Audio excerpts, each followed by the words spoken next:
அச்சோ, break failure ஆகி போச்சே. இப்போ என்ன பண்ணுறது? சுத்தமாக பாருங்க, ஒன்றுமே இல்லை. அப்போ நம்ம என்ன செய்யணும்னா, ஹேண்ட் பிரேக் இருக்குது, பயப்படவே வேணாம். பிரேக் ஃபெயிலியர் ஆனால் பயப்பட வேண்டாம். ஹேண்ட் பிரேக் இருக்குது பார்த்தீங்களா? ஹேண்ட் பிரேக்கில் பட்டன் இருக்கும் பாருங்கள். வண்டி மூவ் ஆகிட்டுருக்கு. ஹேண்ட் பிரேக்கில் இந்த பாருங்கள், இந்த பட்டன் இருக்கா? இந்த பட்டனை அமுக்கிடணும். அமுக்கிக்கிட்டு மேலே அப்படி தூக்கி தூக்கி விடணும். இந்த பட்டனை அமுக்கி தூக்கி தூக்கி விடணும். சரிங்களா? கண்டினியூ இழுத்துடக்கூடாது. இழுத்தீங்கன்னா சடனாக வண்டி அப்செட் ஆகிறதுக்கு வாய்ப்பு இருக்குது. ஸோ நீங்கள் என்ன பண்ணுறீங்கன்னு கேட்டிங்கன்னா, இந்த பாருங்கள், இந்த பட்டன் இருக்குது பார்த்தீங்களா?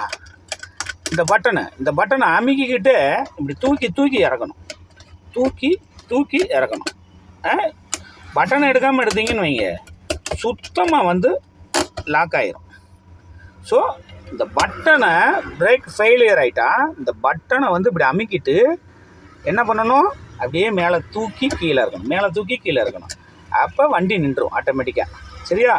இப்போ நம்ம இப்படி நிப்பாட்டிட்டோம், நின்றுச்சான்னு பார்த்துருவோம். பாருங்கள், அழகாக நின்றுச்சு. இனிமேல் தைரியமாக நம்ம மெக்கானிக்கலை கூப்பிட்டு சரி செஞ்சுக்கலாம். நன்றி, வணக்கம்.